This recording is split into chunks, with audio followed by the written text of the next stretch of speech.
Hi everyone, welcome back to my channel. My name is Madeline and this is Novel Inc. Today I'm coming at you from a different filming spot. I'm in my living room right now. Whenever I film wrap-ups, I get a little stressed because I don't feel like I'm able to articulate myself well.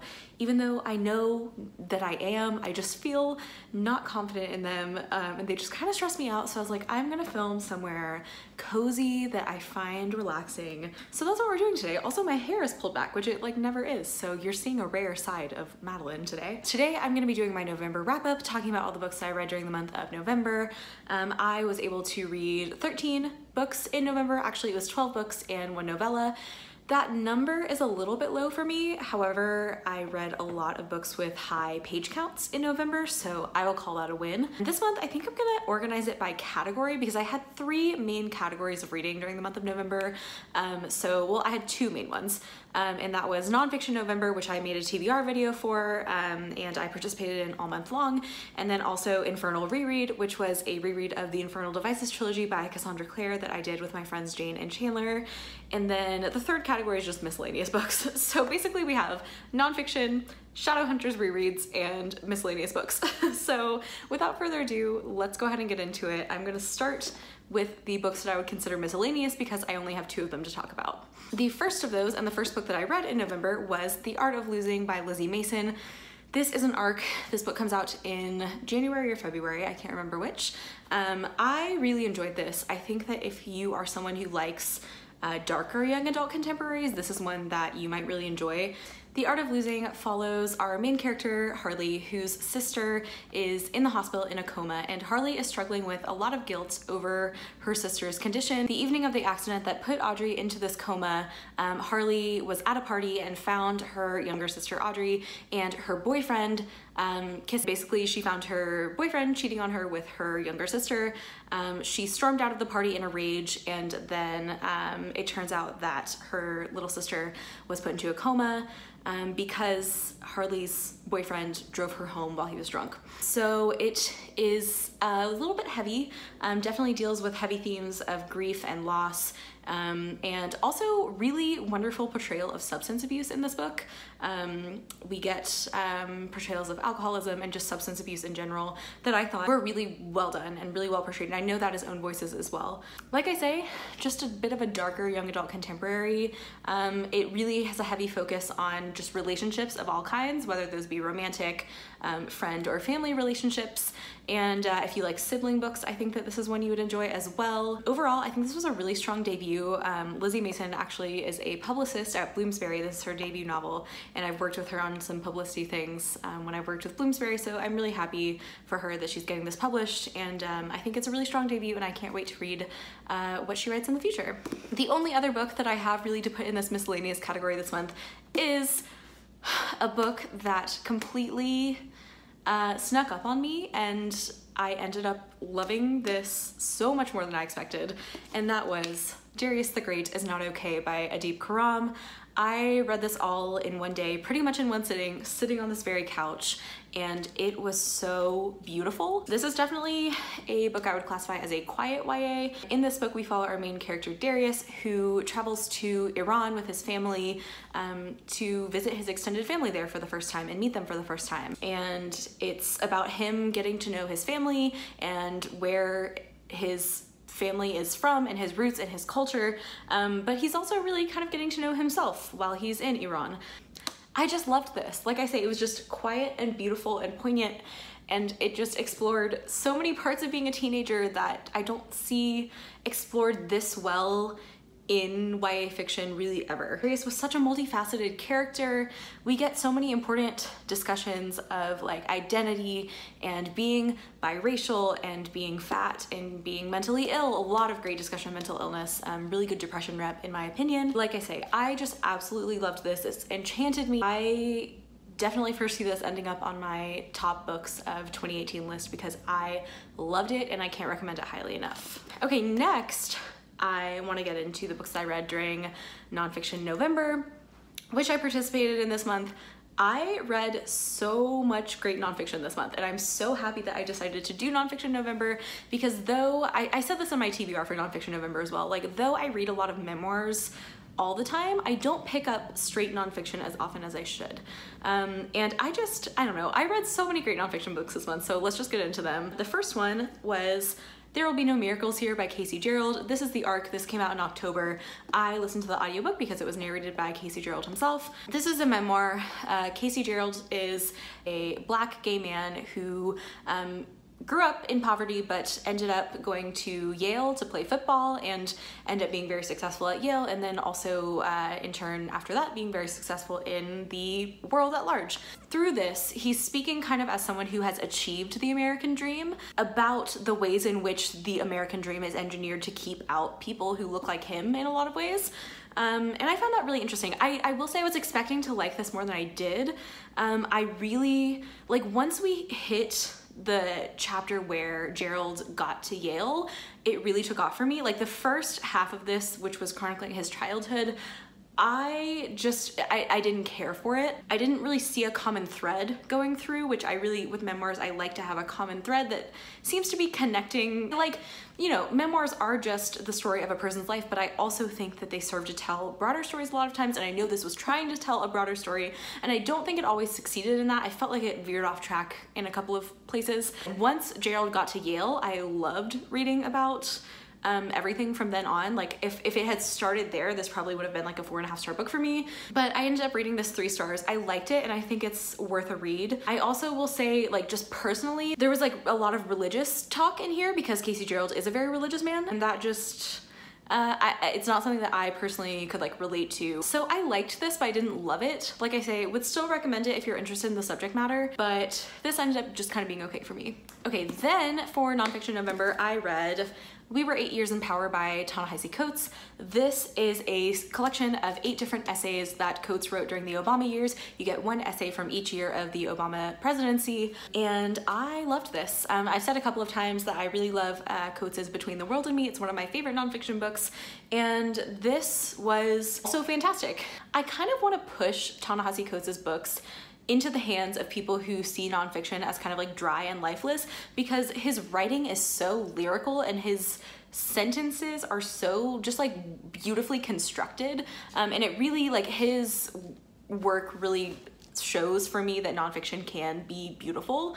I had actually already read a few of these essays because Coates published these on the Atlantic's website at the time that he wrote them, but it was, I think, my favorite part of this collection was not the essays themselves, which, don't get me wrong, were great, but before each essay, Coates has a chapter of him talking about the essay and how he looks back on things differently now, and how maybe he doesn't think exactly the same way anymore as he did at the time that he wrote it, and kind of also adds modern context that maybe has come to light since he wrote the essay. You could really see his thinking evolving, and I really liked that. I thought that those chapters were definitely the standouts for me. And I also think, like, this was really valuable to have because Coates is such a prolific writer on race, and I think that we tend to nowadays, with the current hellfire that is the American political system,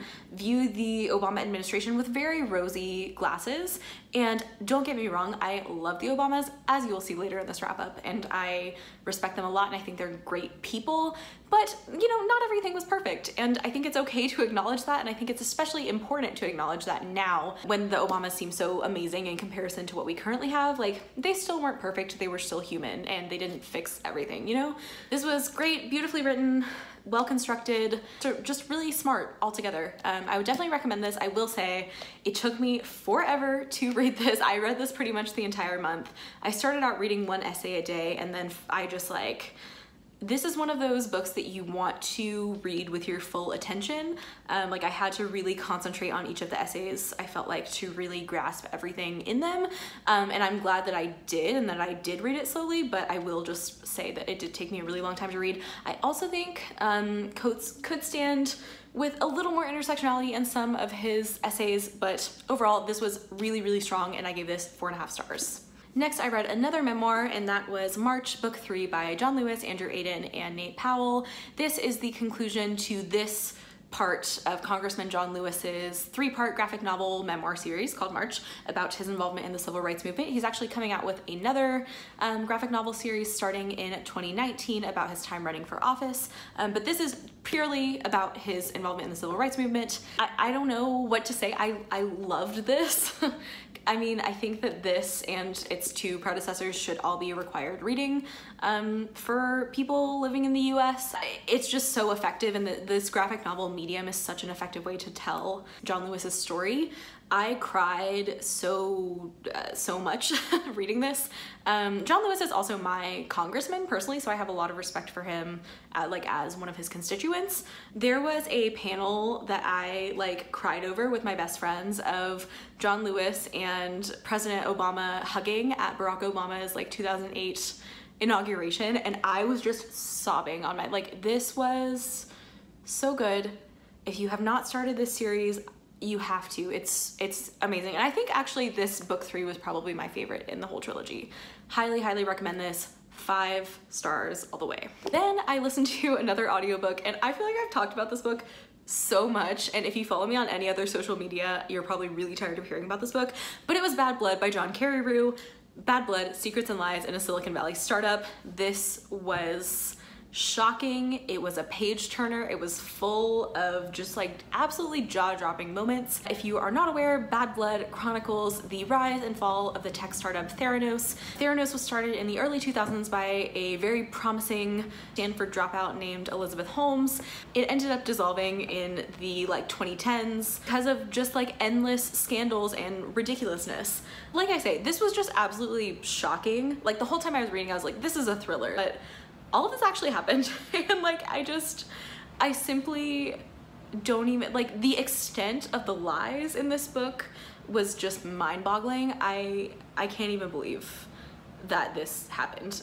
And like just all of the players in this story are so conniving and so like deliberate in their deceit, and wow.